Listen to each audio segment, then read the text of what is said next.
अस्सलाम वालेकुम एवरीवन, कैसे हैं जी आप सब लोग। उम्मीद करती हूँ सब खैरियत से होंगे। मैं भी अल्हम्दुलिल्लाह ठीक ठाक हूँ। अच्छा, ये हैं जी मैग्नीशियम ऑक्साइड के सप्लीमेंट्स, न्यूट्री फैक्टर के हैं। पिछले 2 साल से जो है ना वो मेरी बॉडी के जो मसल्स हैं उनके अंदर खिंचाव पैदा होना शुरू हो गया, बहुत ज़्यादा। मतलब ज़रा सी टेंशन होती है, ज़रा सी परेशानी होती है, या कोई भी आप कह लें कि हैवी काम करना होता है तो साथ ही जो है ना मेरे मसल्स पुल हो जाते हैं। स्पेशली मेरी नेक के मसल्स, मेरे शोल्डर के मसल्स, और अब तो कंडीशन इतनी ख़राब हो गई थी कि मेरी बाजुओं के मसल्स के अंदर भी खिंचाव होना शुरू हो गया था।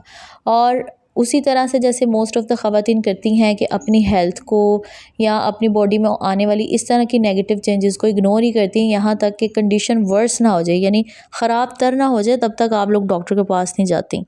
खैर, डॉक्टर के पास तो मैं अभी भी नहीं गई हूँ, तो ये सप्लीमेंट्स लेना शुरू किए हैं, जिससे जो है ना ऐसा लग रहा है कि थोड़ी बहुत बेहतरी बॉडी में आ रही है। एकदम से तो ज़ाहिर चेंजेस नहीं आती हैं, आहिस्ता आहिस्ता ही बेहतरी की तरफ जाएंगे। तो यही मैं आप लोगों को कहना चाहती हूँ कि हमारी बॉडी हमें साइंस दे रही होती है कि हमारे जिस्म में किस चीज़ की कमी है या किस चीज़ की ख़राबी पैदा हो रही है, किस चीज़ की तरफ हमें तवज्जो देने की ज़रूरत है, लेकिन हम कॉन्स्टेंटली उसको इग्नोर करते हैं। ठीक है, तो ये तो अपने साथ खुली दुश्मनी होती है। खुली दुश्मनी के आप समझती हैं आप बड़ी महान हैं कि अपना ख़्याल नहीं रख रही हैं या अपनी तरफ तवज्जो नहीं दे रही हैं, बाकी आप सारे टास्क कंप्लीट कर रही हैं। हालांकि ये आप ज़्यादा गलती कर रही होती हैं, क्योंकि जब ज़्यादा वर्स कंडीशन हो जाती है उस टाइम में सबको टेंशन ये बेयर करना पड़ती है, आपके समेत सबको। तो भाई अपना ख्याल खुद रखें, क्योंकि जो एक ख़ातून होती है ना उसको मल्टीटास्किंग करनी पड़ती है, उसको घर संभालना पड़ता है, बच्चे देखने पड़ते हैं, ज़रूरत पड़ने पर बाहर के काम भी करने पड़ते हैं, और इसके साथ साथ जो है अपने रिश्तों को भी मैनेज करना पड़ता है। अब मर्द इस तरह की मल्टीटास्किंग नहीं कर सकते, वो एक ही काम करते हैं, कमाना, और बाकी सारी चीज़ें जो है ना वो उनके लिए सेकेंडरी होती है। वो ना भी करें तो काम चल जाता है, क्योंकि पीछे एक मजबूत सनफ़ नाजुक खड़ी होती है। अच्छा, आप नोट करें, औरतें शादी होने के बाद से दवाइयाँ शुरू करती हैं खाना, और एंड उम्र तक वो दवाइयाँ ही खाती रहती हैं। बहुत सारी बीमारियाँ ख़वातीन को शादी के बाद शुरू होती हैं, जैसे कि डायबिटीज़, जैसे कि थायराइड के इतने मसाइल। और ये सारी बीमारियाँ किस तरह से एक औरत के पास आ जाती हैं। बच्चे पैदा करती है औरत, फिर उनको पालती है, और इन सब के अंदर जो स्ट्रेस उसको बेयर करना पड़ता है। ज़्यादातर ये जो हार्मोनल बीमारियां होती हैं ना, थायराइड की होगी, शुगर की होगी, ये ज़्यादातर स्ट्रेस की वजह से स्टार्ट होती हैं। और स्ट्रेस, ओवर थिंकिंग, ये सब चीज़ें मर्द हज़रात नहीं करते इतनी जितनी कि ख़वातीन के अंदर ये बीमारियां पाई जाती हैं। इसलिए कोशिश करें अपने आप को खुश रखने की, कोशिश करें हालात को अपने सर पे सवार ना करें। जो चीज़ें आपके कंट्रोल में नहीं, जिनको आप बदल नहीं सकते हैं, उनके लिए परेशान होना छोड़ दें, दुआ करना शुरू कर दें, अपने अल्लाह से रुजू करें।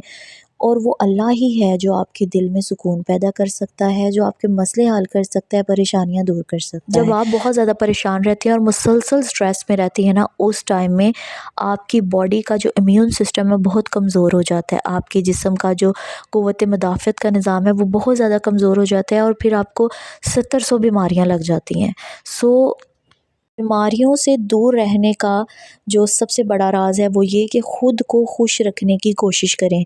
वो चीज़ें करें जिनको करके आपको खुशी मिलती है। अगर आपको परेशानी हो रही है, आपका दिल घबरा रहा है, एक जगह पर बैठे बैठे आप टेंशन में हैं, आप वहाँ से निकल जाएं, कहीं चले जाएं, किसी से मिल लें, किसी को फ़ोन कॉल कर लें, अपने बच्चों की तरफ देखें, मोहब्बत से, प्यार से उनको नोट करें। तो जो है ना बॉडी के अंदर फिर ऑक्सीटोसिन यानी खुशी वाला हार्मोन रिलीज़ होना शुरू हो जाता है। देखें, टेंशन सबकी ज़िंदगी में है, मेरी ज़िंदगी में है, आपकी ज़िंदगी में है, सबकी ज़िंदगी में है। बस हमारी टेंशन्स की जो नौइयत है ना वो एक दूसरे से डिफरेंट होती है। बाकी टेंशन्स हर किसी को होती हैं। तो टेंशन्स को खुद पे सवार नहीं करना, उनके हल ढूंढने हैं, उनके सॉल्यूशंस ढूंढने हैं। और हाँ, एक बात ज़रूर पक्के ईमान से जो है वो अपने जहन में रख लेनी है कि अल्लाह के कामों में, अल्लाह के फ़ैसलों में आपके लिए मसलहत होती है।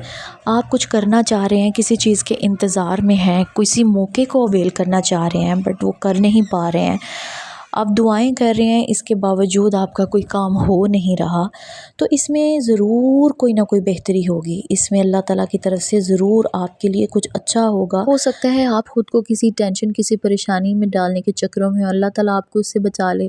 कई दफ़ा ऐसा होता है ना कि हम फूल मांग रहे होते हैं, लेकिन हमारे रब्बे करीम ने हमारे लिए एक पूरा गुलदस्ता रखा होता है। तो भाई अल्लाह पे अपना ईमान मज़बूत रखें, अपने अल्लाह से अपना रिश्ता मज़बूत रखें, मांगना ना छोड़ें। لیکن چیزوں کو سر پہ سوار نہیں کریں، جو ہے جتنا ہے جیسے ہے اس میں خوش رہنا سیکھیں۔ And this is it for today, آج کے لیے بس اتنا ہی۔ میں انشاءاللہ نیکسٹ کسی ویڈیو میں پھر آپ لوگوں کے ساتھ ملوں گی، تب تک کے لیے اپنا بہت سارا خیال رکھنا ہے آپ نے، اور آپ لوگوں سے یہ ریکویسٹ ہے کہ اگر چینل پر پہلی دفعہ آئے ہیں تو چینل کو سبسکرائب لازمی کر لیجیے گا، اور اگر آپ نے ویڈیو دیکھی ہے اچھی لگی ہے تو لائک بھی لازمی کیجیے گا، اور اپنا بہت سارا خیال رکھیے گا، مجھے دعاؤں میں یاد رکھیے گا۔ اللہ حافظ۔